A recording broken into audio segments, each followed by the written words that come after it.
Happy Friday, everybody, and I hope wherever you are in the universe that you're doing well. Here in DC, we've had a lot of soggy rain, so the ducks might be happy. My hairdo isn't so happy. The trees are and the grass are looking more lush, and our water reservoirs are being filled, so future water, drinking water is available. So, it is what it is, and I'm very grateful.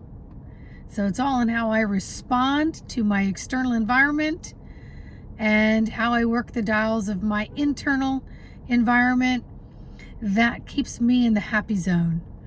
And I hope wherever you are, you're finding that you're able to get into the happy zone. So let's talk about all this ascension. So a lot of people want to keep posting out all their ascension symptoms. And one of the big ones is, I'm so tired. I'm so tired. Is anyone else tired? And then everybody chimes in. Next thing you know, you're on a frequency thread of tiredness. Instead of saying, okay, body, what's going on? Obviously, there's some kind of energetic psychic surgery happening, mentally, physically, emotionally, and etherically. And it's happening between Mother Earth and Father Sky, and I'm in between it. And I'm feeling some side effects. I'm getting the byproduct of the energetic changes. So perhaps my body needs a lot of sleep. So it needs general anesthesia.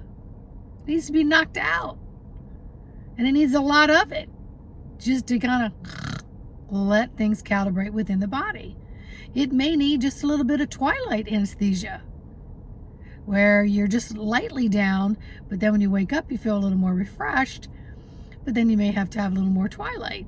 You may have a local anesthesia, just something to coast through some of the aches and the pains and the symptoms that are presenting that may sidetrack you and distract you from actually having some dialogue with what's going on. Or you could be like me and no OTC, over the counter, nothing is going to help those aches and pains.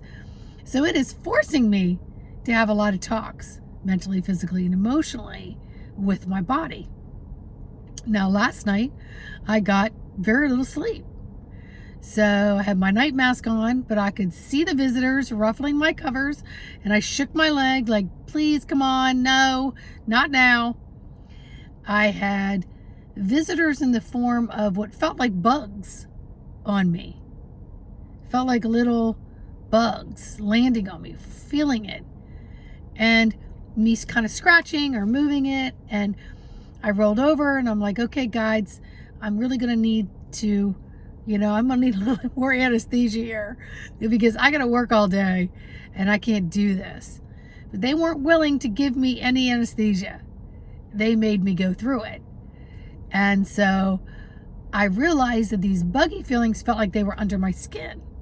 So mentally I started to say, oh dear, do I have parasites that are coming out in the middle of the night? And they're letting me know that they're here and they're feeding off the sugars in my body.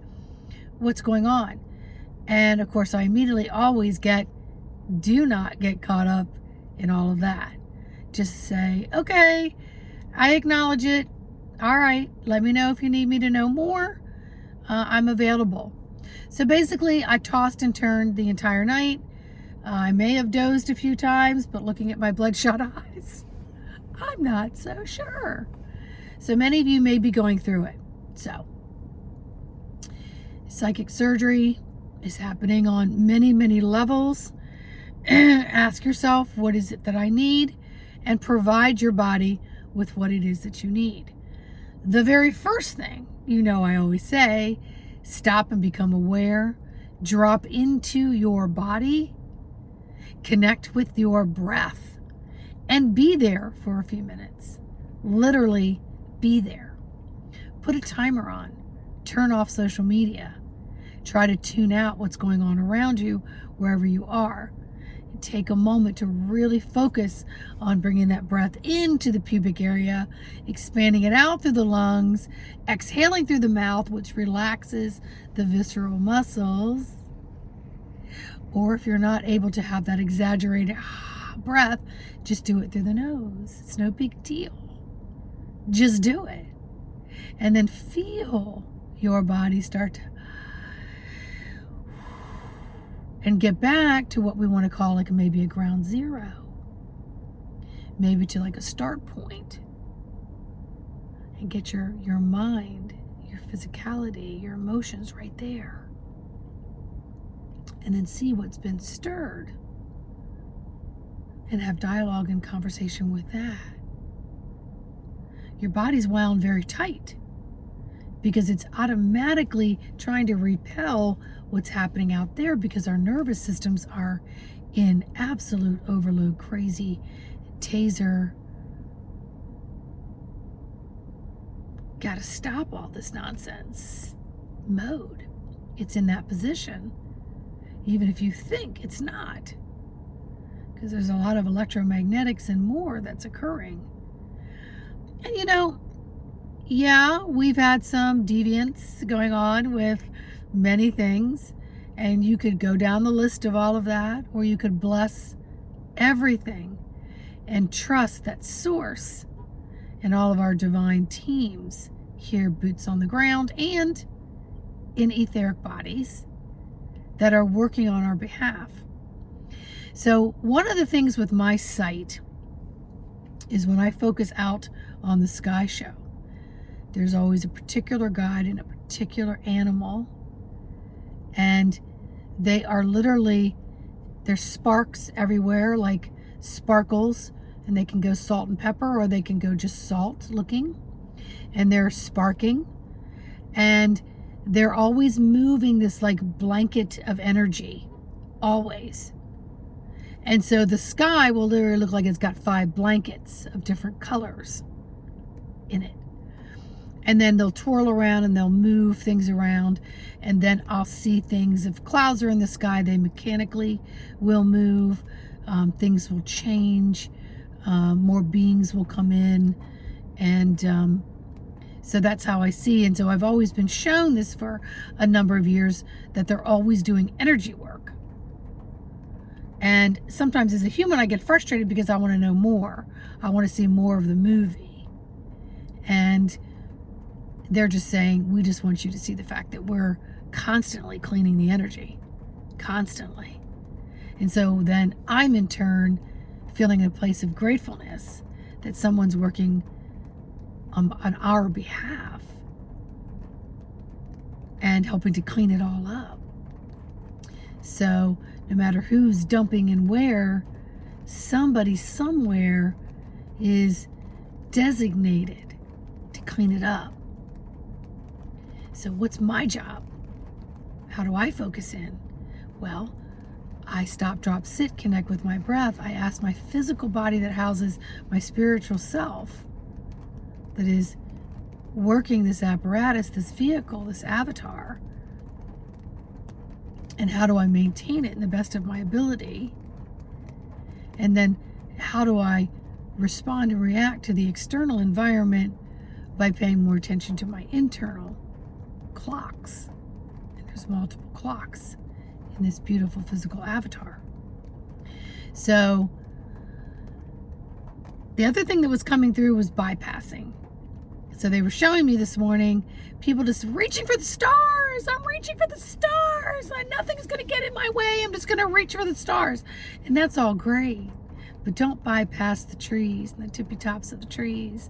Don't bypass feeling the breeze. And don't bypass going through the clouds in order to get into an atmosphere where you could be closer to the stars. But then there's going to be a whole lot in between that and the stars. And are you paying attention to that? But you can't rightfully go out there because you're bypassing reaching for all of this and coming into homeostasis and balance and harmony with all the tools that you don't even know this being has, and that came in equipped, that can respond and react internally and externally to whatever comes. But in order to bypass that fight, fright, freeze, we have to start working with the tools so that we know we can. So understand you're human. Understand your human physical form.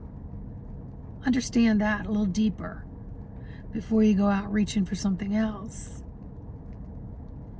And you may find some things are right there in front of you. You don't have to reach very far to obtain anything. And that, my friends, is how Source designed it.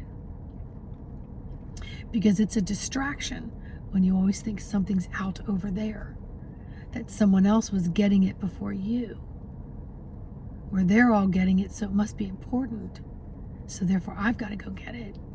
Instead of saying, no, maybe my place is to do some cleanup here and understand this, all of this, in my domain, in my driver's seat. Maybe I need to figure out all the panels on my vehicle so I know all the things that it does before I take it out on a stroll. And expect it to turn on a dime when anything unexpected presents. Because I don't really know how that vehicle's going to work until it occurs. Okay? If you need any help on this journey as an embodiment coach, I'm here and I'm available for you. But please, before you start posting out and jumping on someone else's post, ask yourself, is this my place to say anything? Or let me dialogue more with me and go within more deeply within the me, myself, and I, and find some synergistic harmony to be in oneness with you, to find a better place in the oneness of all other things. All right? So embodimentofthesoul.com. Please like, subscribe, and share. And by all means, leave me comments. Let me know how you're doing. All right? Happy Friday.